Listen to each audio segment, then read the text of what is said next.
Sir ನಮಸ್ಕಾರ. ಇದು ನಿಮ್ಮ AW ಚಾನಲ್. ಈಗ ರಾಮ ಮಂದಿರ ಎಲ್ಲ ಓಪನ್ ಆಯಿತು ಒಂದು ಕಡೆ, ಅದು ನಮಗೆ ಮಹತ್ವವಾದ ಒಂದು ವಿಷಯ ಮತ್ತು ದೈವತ್ವ ವಿಷಯ. ಅದರಿಂದನೇ ಬಂದ್ಬಿಟ್ಟು ಈ ರಾಜಕೀಯಲ್ಲಿ ಗೆಲ್ಲೋದು BJP ಅವ್ರಿಗೆ ಅದು ಒಂದು ಅಡ್ವಾಂಟೇಜ್ ಅಂತ ಮಾತಿದೆ. ಅದು ನಿಮ್ಮ ಅಭಿಪ್ರಾಯ? ಇದರಲ್ಲಿ ಬಂದು ಇವತ್ತು ನೆನೆಯೋದಲ್ಲ, 500 ವರ್ಷದಿಂದ ಇದು ಫೈಟ್ ನಡೀತಾ ಇರೋದು.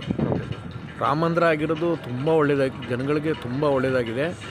ಅದರಿಂದ ಈ ಸತಿ 100ಗೆ 100% BJPನೇ ಬರೋದು. BJPನೇ ಪಕ್ಕ. ಬೇರೆ ಅಡ್ವಾಂಟೇಜ್ ಅಂತ ಅವ್ರಿಗೆ ರಾಮ ಮಂದಿರ ಫುಲ್ ಅಡ್ವಾಂಟೇಜ್ ಇದೆ. ಏನಕ್ಕೆ ಅಂದರೆ ಇವ್ರ ಪೀರಿಯಡ್ನಲ್ಲಿ BJP ಪೀರಿಯಡ್ನಲ್ಲಿ ಓಪನ್ ಆಗಿದೆಯಲ್ವ, ಅದರಿಂದ ಅವ್ರಿಗೆ ಫುಲ್ ಅಡ್ವಾಂಟೇಜ್ ಜಾಸ್ತಿ. ನಮ್ಮ ಕರ್ನಾಟಕದಲ್ಲಿ 28 ಸೀಟ್ಗೆ 28 ಫುಲ್ ಕ್ಲೀನ್ ಸ್ವಿಪ್ ಆಗುತ್ತೆ. ಕಾಂಗ್ರೆಸ್ ಒಂದು ಬರೋಲ್ಲ ಇಲ್ಲಿ ಕರ್ನಾಟಕ. ಒಂದು ಸಿದ್ದರಾಮಯ್ಯ ಅವರು ಇದ್ದಾರೆ. ಸಿದ್ದರಾಮಯ್ಯ ಅವರು ಇದ್ರೇನು ಅದ್ರ ದಿನ ಪರ್ಮಿಷನ್ ಕೊಟ್ಟಿಲ್ಲ, 111 ಅಡಿ ಅಗರಬತ್ತಿಗೆ ಪರ್ಮಿಷನ್ ಕೊಟ್ಟಿಲ್ಲ. ಅದರಿಂದ ಫೇಲ್. ಅದು ಮುಗಿದೋಯ್ತು. ಜನಗಳು ತಿಳ್ಕೊಂಬಿಟ್ರು 2000 ಕೊಡೋದು ಅದೆಲ್ಲ ಬೂಟಾಟಿಕೆ ನಾಟಕ ಅಂದ್ಬಿಟ್ಟು ಗೊತ್ತಾಗ್ಬಿಟ್ಟಿದೆ ಇವಾಗ ಜನಗಳಿಗೆ. ಅದರಿಂದ ಈ ಸತಿ 100% BJPನಲ್ಲಿ ಚಾನ್ಸು, ನರೇಂದ್ರ ಮೋದಿಗೆ ಚಾನ್ಸು. ಒಂದು ಕಡೆ ಇದು ಬೇರೆ ಕಾಂಗ್ರೆಸ್ ಇಲ್ಲ ದಳ ಇವರೆಲ್ಲ ಇದ್ದಿದ್ರೆ ರಾಮ ಮಂದಿರ ಎಲ್ಲ ಆಗ್ತಿತ್ತ ಸರ್?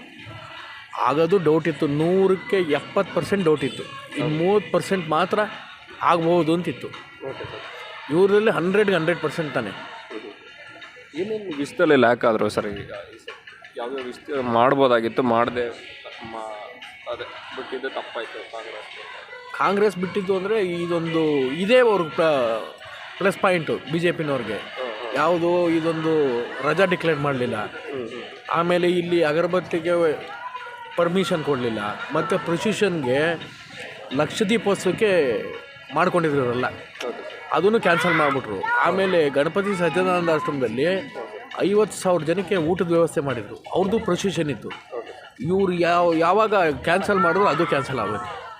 ಅವ್ರು ಬಂದು ಸ್ವಾಮೀಜಿ ಬಂದು ಮಾತ್ರ ಸಿದ್ದರಾಮಯ್ಯಂಗೆ ಚೆನ್ನಾಗಿ ಉಗಿದಿದ್ದಾರೆ. ಹಿಂದೂಗಳ ವಿರೋಧಿ ಅಂತಲೇ ಪಟ ಕಟ್ಟಿರೋದು. ಒಂದೊಂದು ವಿಷಯದಲ್ಲಿ ಸರಿಯಾಗಿ ಒಂದು ಜಡ್ಜ್ ಮಾಡಿ ವೋಟ್ ಮಾಡಬೇಕು. ಸುಮ್ಮನೆ ರ್ಯಾಂಡಮ್ ಆಗಿ ಏನೋ ನಾನು ಕಾಂಗ್ರೆಸ್ ಅವನು ಇಲ್ಲ ದಳದಿಂದನೇ ನಾವು ಅವಾಗಿಂದನೂ ವೋಟ್ ಮಾಡೋದಾಗೇನೆ ಆ ಥರ ಅದ್ರ ಮೇಲ್ಗಡೆ ವೋಟ್ ಮಾಡಬಾರ್ದು. ಒಂದು ಒಳ್ಳೆ ಲೀಡರ್ನ ಸೆಲೆಕ್ಟ್ ಮಾಡಿ ವೋಟ್ ಮಾಡಬೇಕು ಅನ್ನೋದಾದರೆ ಯಾವ್ಯಾವ ನೀವು ನೋಡಿ ಸೆಲೆಕ್ಟ್ ಮಾಡಬೇಕು? ನಮ್ದು ಹೆಂಗೆ ಅಂದರೆ, ನಾವು ನಮ್ಮ ಮನೆಯಲ್ಲಿ ಒಂದು 8 ಓಟ್ ಏನೋ ಇದೆ. 8 ಓಟು ನಾವು BJPಗೆ ಹಾಕೋದು. ನೀವು ಎಷ್ಟೇ ನೀವು ಸ್ಕೀಮ್ ಕೊಟ್ಟರು BJPಗೆ ನಮ್ಮ ಓಟು. ಯಾಕೆ ಸರ್ ಹಾಗೆ? ನಮ್ಮ ಕ್ಯಾಟಗರಿ ಆ ಥರ. ನಾವು ಬ್ರಾಹ್ಮಣ, ನಮ್ಮ ಓಟೆಲ್ಲ ನೀವು ಕಮಲದ ಗುರ್ತಿಗೆ ನಮ್ಮ ಓಟು. ಬೇರೆಯವ್ರಿಗೆ ಕೋಟಿ ಕೊಟ್ಟರೆ ನಾವು ಹಾಕಲ್ಲ.